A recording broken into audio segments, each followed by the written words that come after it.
ఆంధ్రప్రదేశ్ రాష్ట్రంలో కొత్త రాజకీయ పార్టీ ఆవిర్భవించబోతుంది.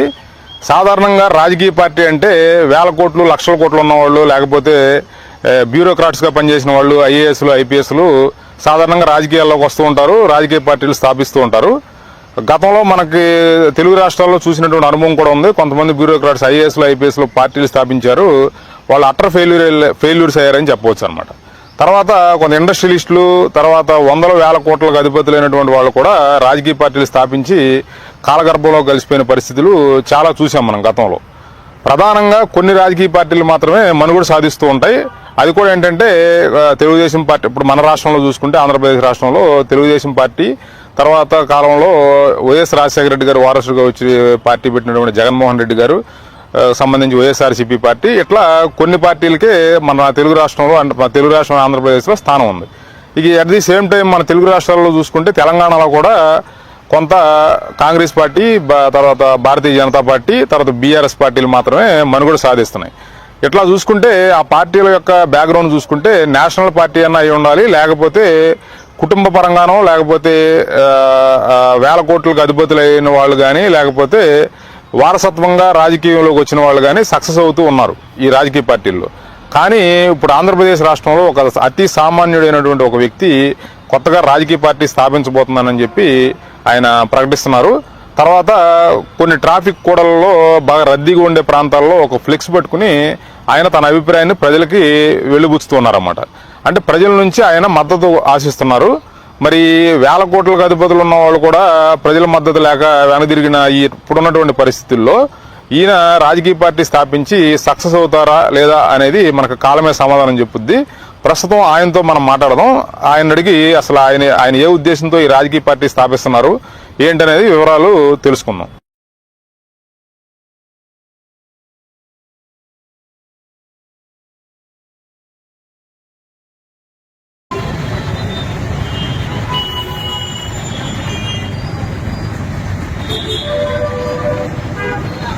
నా పేరు యూనివర్స్ అండి. మార్చుకున్న పేరు అంటే 2016లో మార్చుకున్నాం. ముందు అయితే మా తల్లిదండ్రులు ఇచ్చింది నాకు గౌరీశ్వరం అనేసి పేరు పెట్టారు. మా కుటుంబం అంతా కూడా పేర్లు మార్చుకున్నామండి. సార్, మీరు నేటివ్ ప్లేస్ ఎక్కడి నుంచి వచ్చారు? తెలుగు ప్రాంతానికి చెందిన వారేనా? తెలుగు ప్రాంతానికి చెందినవారు సార్. ముందు అయితే విశాఖపట్నం జిల్లా ఉండేది, ఇప్పుడు అల్లూరి సీతారామరాజు జిల్లా అరకు వ్యాలీ అండి మాది. మీరు ఇప్పుడు ఈ రాజకీయ పార్టీ స్థాపించాలనే ఆలోచన మీకు ఎందుకు ఏర్పడింది? మీరు గతంలో అనుభవాలు ఉన్నాయి అంటే ఐఏఎస్లు ఐపీఎస్లుగా చేసిన వాళ్ళు కూడా, మనం ఇప్పుడు వాళ్ళ పేర్లు ప్రస్తావించడం కరెక్ట్ కాదు కానీ వాళ్ళు కూడా ఫెయిల్ అయిన సందర్భాలు మనం చూసాం గతంలో. కానీ మీరు ఒక అతి సామాన్య వ్యక్తిగా మీరు పార్టీ పెడితే మీకు ప్రజల నుంచి మద్దతు వస్తుందని ఆశిస్తున్నారా? ప్రజల నుండి మద్దతు అనేది ఎప్పుడు కూడా డబ్బులతోని కానీ లేకపోతే హోదాతోనే రాదు సార్. వాళ్ళకి ముందు అండర్స్టాండ్ అవ్వాలి. ఇప్పుడు పెద్ద పెద్ద పార్టీలు ఉన్నాయి, తర్వాత అవి మనుగడ సాగించాయి. కానీ my theory and my methodology and formalise entire different in the world. ఈ దేశానికి కాదు ప్రపంచానికి కూడాను ఒక ఫార్ములా, ఒక మంచి రూట్ ఇవ్వాలా, మంచి సర్వీస్ ఇవ్వాలని దాని మీద వచ్చాను సార్. నాది సక్సెస్ఫుల్ అయినటువంటి పార్టీ అవుతుంది ఈ దేశంలో కాదు ప్రపంచంలోనే. పార్టీ గురించి అంటే మీ విధి విధానాలు, పార్టీకి సంబంధించినటువంటి కొన్ని కార్యక్రమాలు ఉంటాయి కదా, అవి ఎప్పటి నుంచి మొదలు పెట్టబోతున్నారు? పార్టీని ఎప్పుడు ప్రకటించబోతున్నారు? సార్, ఇప్పుడైతే 8 జిల్లాలు అయ్యాయి. కొన్ని జిల్లాలు ఇంకా తిరగాలి. నాకు నేను ఇంట్రొడ్యూస్ చేసుకుంటున్నాను. నా పేరు ఇది, ఇదిగో నా ఒక ఉద్దేశం ఇది అని మద్దతు ఇవ్వండి అనేసి నేను తిరుగుతున్నాను. మొత్తం జిల్లాలు అయిపోయిన తర్వాత, యాజ్ అయిపోయిన తర్వాత కొంతమంది నా స్నేహితులతో ఇది చేసుకొని అంటే కూర్చొని కొద్దిగా మాట్లాడి ఇమీడియట్గా నేను ప్రకటించుకోవాలి. ఇది ఎంత బేగి ప్రకటించుకుంటే అంత మంచిదనేసి నా ఒక ఉద్దేశం ఉంది. కాబట్టి I will declare that party name and that aims and objects which will be miraculous. Sir, ఇప్పుడు మీది ఎడ్యుకేషనల్ క్వాలిఫికేషన్ ఏంటి సార్? మీరు ఎంతవరకు చదువుకున్నారు? గతంలో మీరు ప్రజలకు ఏమైనా సేవ చేసి ఉన్నారా? నమస్కారం అండి ప్రజలకందరూ కూడా. నేను ఒక 7 సంవత్సరాల క్రితం ఇక్కడ కూడా వచ్చాను, తిరుపతిలో కూడా. అయితే 23 సంవత్సరాల నుండి 9 రాష్ట్రాల్లో వెల్ఫేర్ యాక్టివిటీస్లోనూ అనేకమైనటువంటి ప్రోగ్రామ్స్ చేసి ఉన్నానండి 9 రాష్ట్రాల్లో కూడా. అంటే పేద బలహీన అడుగులు అనుకోండి, లేకపోతే నేను తిరిగేటప్పుడు చూసినప్పుడు నాకు కొన్ని థాట్స్ వచ్చాయి. కాబట్టి నా లాంటి వాళ్ళు చేయకపోతే ఇంకా ఎవరు చేస్తారు, ఇది కాంట్రవర్ట్ పొజిషన్ నాకు ఉంది అని దాని మీద నేను బయలుదేరడం జరిగింది సార్. ఇది ఎంతవరకు ఏమైనా సరే ఇది పార్టీ పెట్టి తీరవలసిందే. ఈ ప్రజలకి, ఈ ప్రపంచ ప్రజలకి నేను ఒక మంచి బాట ఇవ్వవలసిందని నా ఒక కోరిక ఉంది. ఇప్పుడు దేశవ్యాప్తంగా రాజకీయాలు చూసుకున్న రాజకీయ పార్టీలు ఎలక్షన్స్లో పార్టిసిపేట్ చేయడం, వాళ్ళు డబ్బులు ఖర్చు పెట్టే విధానం చూసుకుంటే మన తెలుగు రాష్ట్రాలు వాటన్నిటికీ భిన్నంగా ఉంటాయి. ఎందుకంటే అక్కడ ఖర్చు కొంత పరిమితంగా ఉంటుంది. ఓటర్లకు పంచిపెట్టే డబ్బులు కానీ, ఎలక్షన్ ఖర్చులు కానీ వాళ్ళు కొంత పరిమిత స్థాయిలో ఉంటాయి. కానీ మన తెలుగు రాష్ట్రాలు తీసుకుంటే మాత్రం ఇక అది లెక్కకు మించి అనమాట. ఇక్కడ మన తెలుగు రాష్ట్రాల్లో రాజకీయాలు చూసుకుంటే ఇక్కడ రాజకీయ నాయకులు అవినీతి పరులు అనే దానికన్నా ఇక్కడ ప్రజలే అవినీతి పరులుగా మారిపోయారు అనేది గత కొంతకాలం నుంచి వినిపిస్తున్నటువంటి వాదన. ఎందుకంటే వాళ్ళు ఓటుకి డబ్బులు తీసుకుని, ఓటుకి తాయిలాలు తీసుకుని వాళ్ళు ఓట్లు వేస్తున్నారు. కాబట్టి ఇక్కడ సామాన్యులు రాజకీయ పార్టీలు పెట్టి మనుగడ సాగించడం అనేది కష్టతరం అనే వాదన వినిపిస్తుంది. దానికి మీరేమంటారు? అంటే మొదటగా ప్రజలే అవినీతి పరులుగా మారిపోయారు అనే దాని మీద మీ అభిప్రాయం ఏంటి? ఈ ప్రజలే అవినీతిగా మారిపోయారు అనే దానికంటే సార్, మొన్న నేను ఎలక్షన్ ముందు ఓటుకు డబ్బులు తీసుకోరాదు, ఓటుకు నోటు పంచరాదు అనేది ఈ రాష్ట్రం మొత్తం తిరిగింది. మీ ఒక రాయలసీమ కాక తక్కిన ప్రదేశాలు అన్నీ కూడా తిరిగి గల్లీ తిరిగి చెప్పా. ఎందుకంటే రెండు ప్రక్కల కూడా మనం ఇవ్వడం కూడా అది తప్పే, తీసుకుని ఓటు వేయడం కూడా తప్పే. ఈ రెండు ఫార్ములా కూడా మా దాంట్లో ఉండదు. We are very very clear in this issue. Already నేను దీనిలో చేసి ఉన్నాను కాబట్టి నాకు గల్లీ తిరిగి చెప్పి ఉన్నాను. కాబట్టి ఇది రెండు ఫార్ములాస్ కూడా రాంగ్ సార్. ఇప్పుడు మన ఆంధ్రప్రదేశ్ రాష్ట్రంలో చూసుకుంటే ప్రధానంగా 3 పార్టీలు ప్రస్తుతం మనుగడలో ఉన్నాయి. అంటే కాంగ్రెస్ పార్టీ, తర్వాత భారతీయ జనతా పార్టీ ఉన్నప్పటికీ కూడా వాటి ఓట్ల శాతం నెగ్లిజిబుల్ అనమాట. కానీ ప్రస్తుతం తెలుగుదేశం పార్టీ, జనసేన పార్టీ, వైఎస్ఆర్సీపీ పార్టీలు లీడింగ్లో ఉన్నాయి. మరి ఈ ఉద్దండం అంటే ఈ మహా బలవంతమైన ఈ పార్టీలని తట్టుకుని మీరు నిలబడి పార్టీని స్థాపించడం అనేది మీకు అంటే కష్టసాధ్యం కదా. దీనికి మీరు ఎట్లా ప్లాన్స్, తర్వాత దీనికి సంబంధించిన సన్నాహకాలన్నీ ఎట్లా చేసుకుంటున్నారు? మీకు సపోర్ట్ అనేది మీ స్నేహితులతో డిస్కస్ చేసి చెప్తానంటున్నారు కదా. అంటే మీకు అంత బలమైన స్నేహవర్గం ఉందా ఏంటి? మీ అసలు క్లియర్గా ప్రాక్టికల్గా చెప్పండి. అంటే సినిమా ఫకీలో ఏదో నేను రాజకీయ పార్టీ పెడతాను, ప్రజల నుంచి నాకు ఆదరణ కావాలని మీరు ఇస్తున్నటువంటి విన్నపం అది సినిమా పక్కీలో సినిమాటిక్గా ఉంది, కానీ ప్రాక్టికల్గా సాధ్యమయ్యే పని అంటారా? ఎవరు కూడా సార్ ఇది పక్కాగాను ప్రాక్టికల్, ఇది జరిగి తీరుతుంది కాబట్టి దాంట్లో నాకు ఎటువంటి సందేహం లేదు.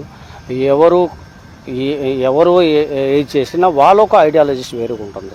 వాళ్ళకి విమర్శించడం కానీ ఇవన్నీ కాదు, కానీ వాడు ఒక ఐడియా ప్రకారంగా, వాళ్ళకు ఒక ఫార్ములా ప్రకారంగా, వాళ్ళ ఒక సిస్టమేటిక్గా వాళ్ళది వేరు. నేను కొత్తగా వచ్చిండే నాకు కొంత ఐడియాలజీ ఉంటుంది. కొత్తగా నా ఒక ఇది ప్రజల ముందు పెడతాను. ప్రజలు దానికి అంగీకరించి ఇది చేసుకుంటే వాళ్ళ జీవితాలు బాగుపడతాయని నా ఒక ఆశ. ఎందుకంటే నా ఫ్రెండ్స్ కూడాను వాళ్ళు, నేను ఎక్కడ పుట్టాను, ఎక్కడో అల్లూరు సీతారామరాజు, మా పేరెంట్స్ కానీ ఎవరు కానీ మేము లేని వాళ్ళే.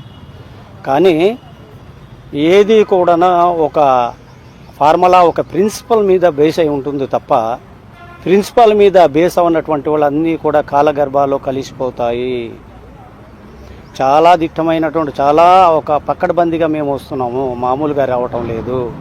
ఈ ప్రపంచ మానవులకి ఏ రకంగా అవుతే వీళ్ళు జీవన విధానం బాగుపడతారని దాని మీద వస్తున్నాం. కాబట్టి ఇప్పుడే నేను ఇవన్నీ కూడా ఈ యొక్క ఎయిమ్స్ అండ్ ఆబ్జెక్ట్స్ ఏదైతే చెప్పలేను, కానీ తర్వాత నేను ఇప్పుడు పరిచయం గురించి వచ్చేటప్పుడు ఇవన్నీ కూడా నేను చేయలేను, చెప్పకూడదు కూడా. కానీ నెక్స్ట్ మీకు వచ్చేటప్పుడు చూస్తారు, అరే ఇట్లా కూడా ఉంటుంది రాజకీయమా అనేది ప్రజల దృష్టిలో చాలా వెళ్తుంది సార్. ప్రజలందరూ కూడా మాకే మద్దతు ఇస్తారని నాకు దృఢమైన సంకల్పం.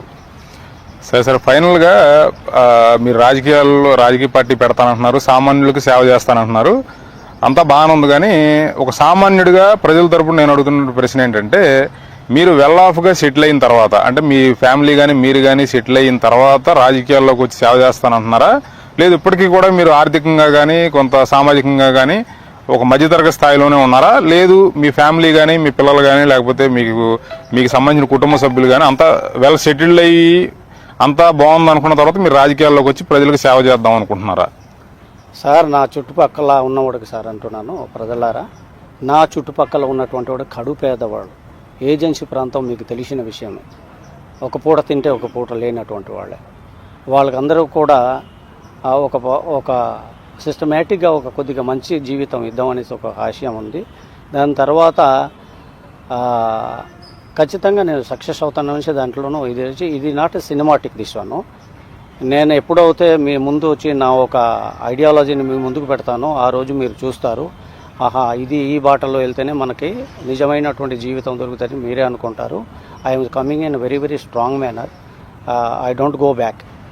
ఎవరు ఏం చేసినా దీన్ని కూడా ఒక పద్ధతి ప్రకారంగా జీవించేవాళ్ళు, పద్ధతి ప్రకారంగా ఉండేవాళ్ళు. కాబట్టి ఇట్లాంటి చిన్న చిన్న దీనికి వెనకాడు మాత్రం ఏం సార్.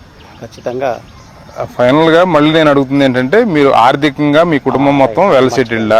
మీరు ప్రజలకు సేవ చేయడానికి వచ్చారంటే మీ ఇంట్లో మీరు ముందు మీరు మీ కుటుంబాన్ని ఉద్ధరించి ఉండాలి కదా, తర్వాతే మీరు బయటకు వచ్చి సేవ చేయడానికి అవకాశం ఉంటుంది. అది నేను అడుగుతున్న ప్రశ్న ఏంటంటే, మీరు ఆర్థికంగా మీ కుటుంబం అంతా వెల్ సెటిల్డా కాదా, అది మాత్రం చెప్పండి. ఓకే ప్రజలారా, మనిషికి అనేది వెల్ సెటిల్ అనేది ఎక్కడా లేదు, ఎక్కడా ఉండదు కూడా. కాబట్టి వెల్ సెటిల్ అనేది లేదు. 3 పూటల ఏదో భోజనం దొరుకుతుందా లేదా అని దాని మీద చూస్తాం తప్ప వెల్ సెటిల్ అనే దానికి మీనింగ్ లెస్ అది.